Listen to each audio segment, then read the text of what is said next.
Bonjour et bienvenue à notre capsule intitulée Comment créer un climat favorable à l'inclusion.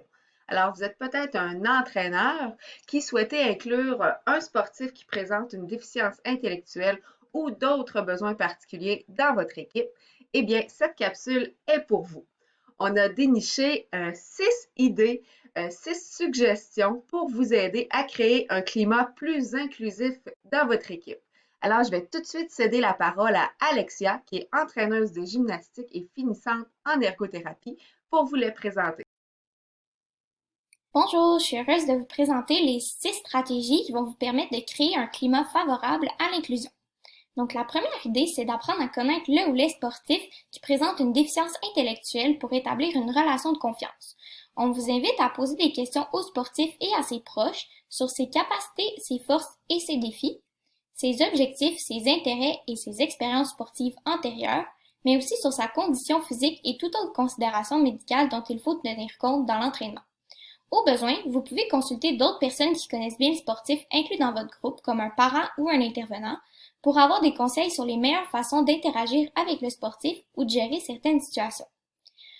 Lors de la première séance d'entraînement, vous pourriez aussi proposer une activité de brise-glace pour que les sportifs apprennent à se connaître entre eux. Par exemple, vous pourriez leur demander de se placer en cercle et leur demander de se présenter en disant leur nom et leur couleur préférée lorsqu'ils attrapent le ballon et de renvoyer le ballon à un ami qui ne l'a pas encore eu.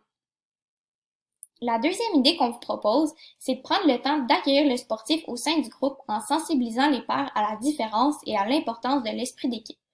Dans certains cas, vous pourriez aborder le sujet de manière plus générale, alors que dans d'autres cas, vous pourriez en parler de manière plus spécifique si le sportif et ses parents le souhaitent. Vous pourriez aussi expliquer aux sportifs que tout le monde a des forces et des défis et que le travail d'équipe permet de mettre à profit les capacités de chacun. Au besoin, vous pouvez aussi discuter avec les proches des autres sportifs pour les informer sur l'inclusion d'un sportif présentant une déficience intellectuelle dans le groupe ou pour répondre à leurs questions et à leurs préoccupations. La troisième idée, c'est de prévoir des activités qui offrent un juste défi pour le sportif qui présente une déficience intellectuelle. Un juste défi, c'est un exercice qui est ni trop facile ni trop difficile, puis qui permet au sportif autant de renforcer ses habiletés tout en vivant des expériences de succès. Il y a 5 éléments que vous pourriez modifier dans votre entraînement pour arriver à proposer un juste défi. Vous pourriez d'abord laisser plus ou moins de temps à un sportif pour réaliser un exercice. Vous pouvez aussi jouer avec le nombre de répétitions pour par exemple demander à un sportif qui court moins vite de faire 2 tours de terrain à la course au réchauffement plutôt que 3. Vous pourriez aussi jouer avec l'espace en identifiant clairement l'endroit où faire l'activité et augmenter ou réduire au besoin la grandeur de l'espace prévu. Si on prend un exemple au volleyball, vous pourriez demander à un sportif qui a de la difficulté de commencer par ramasser les balles qui arrivent dans un espace plus petit qui exige moins de déplacement. Au soccer, vous pourriez permettre aux sportifs de se rapprocher du but pour botter le ballon. Vous pourriez aussi permettre aux sportifs d'utiliser un équipement modifié pour faciliter l'exécution du mouvement au début. Par exemple, à la gymnastique, vous pourriez proposer à la gymnaste de pratiquer un mouvement sur une poutre basse puis de monter graduellement vers la poutre haute. Vous pourriez aussi d'abord offrir un équipement plus léger à un sportif qui est plus fatigable, par exemple un ballon, une raquette ou un bâton de hockey plus léger. Il faut toujours garder en tête par contre qu'on peut progresser vers l'équipement réel dès que le sportif est capable. Il est aussi possible de graduer le niveau de soutien offert aux sportifs. Par exemple, en patin, si vous voulez qu'il soit capable de se tenir en équilibre sur un pied, vous pourriez lui offrir du soutien physique en lui tenant d'abord les mains. C'est aussi possible de jumeler les sportifs en paire ou en groupe où les forces sont bien distribuées pour qu'ils s'aident entre eux. Bref, on vous invite à utiliser votre imagination et votre créativité pour adapter certaines activités si vous voyez que le sportif qui a une déficience intellectuelle présente des difficultés. N'hésitez pas non plus à demander aux sportifs ou à sa famille s'ils ont des idées, peut-être qu'ils auront des propositions intéressantes pour vous. La quatrième idée pour créer un climat d'inclusion, c'est de valoriser les efforts et la participation de tous les sportifs.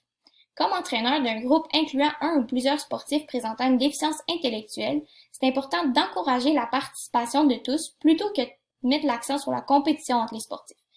De la même manière, on vous conseille de valoriser les efforts, la persévérance et l'amélioration des sportifs plutôt que de mettre l'accent sur les résultats ou la performance. Ça ne veut pas dire d'éviter la compétition à tout prix, mais plus de l'utiliser judicieusement pour motiver vos troupes en évitant de décourager certains sportifs. Par exemple, vous pourriez féliciter les sportifs lorsqu'ils ont réalisé un exercice qui les sortait de leur zone de confort. Les encouragements, ça contribue aussi à motiver le sportif qui présente une déficience intellectuelle quand il rencontre des difficultés dans la réalisation d'un exercice. C'est donc essentiel de souligner ses efforts et ses progrès pour qu'il persévère. Présenter l'amélioration ou un accomplissement aux proches du sportif peut aussi être très valorisant. Exemple, vous allez voir la mère de Florence à la fin du cours pour souligner son amélioration au tir au but. La cinquième idée qu'on vous propose, c'est de créer des occasions de travailler ensemble.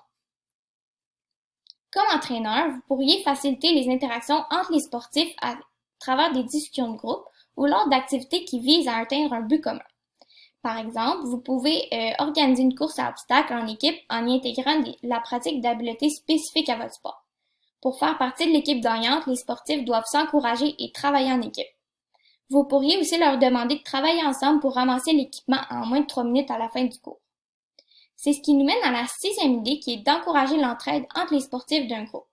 Vous pourriez demander par exemple aux sportifs qui finissent un exercice en premier de venir accompagner leurs coéquipiers et les encourager pour que tout le groupe termine ensemble.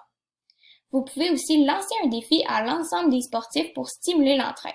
Par exemple, au début de la course à relais, vous pourriez les informer que les sportifs que l'équipe en fait qui aura le plus encouragé ses coéquipiers pourra choisir une activité surprise à la fin de l'entraînement.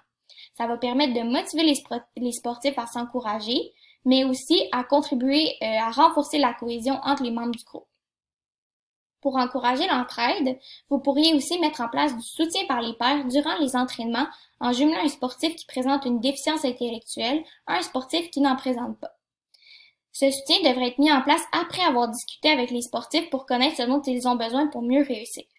Par exemple, certains ont besoin d'aide pour s'orienter et trouver le gymnase dans le centre sportif ou pour clarifier les consignes de l'entraîneur, alors que d'autres sportifs ont plus besoin d'encouragement pour rester motivés et pour persévérer. On vous suggère d'offrir un rôle à chacun des sportifs jumelés et de bien leur expliquer ce qu'on attend d'eux pour que le soutien soit mutuel. Ça implique que le soutien y est offert autant par le sportif présentant une déficience intellectuelle que par le sportif qui n'en présente pas. Alors, pour conclure, nous aimerions vous rappeler que tous les sportifs dans votre groupe ont des forces et des défis qui vont vous amener à vous dépasser comme entraîneur. Nous vous encourageons à agir avec les sportifs qui présentent une déficience intellectuelle de la même manière qu'avec les autres sportifs, c'est-à-dire en apprenant à les connaître et en travaillant pour leur proposer un entraînement qui va être stimulant, mais qui va être aussi adapté à leurs capacités. Alors, laquelle des stratégies présentées essayerez-vous à votre prochain entraînement?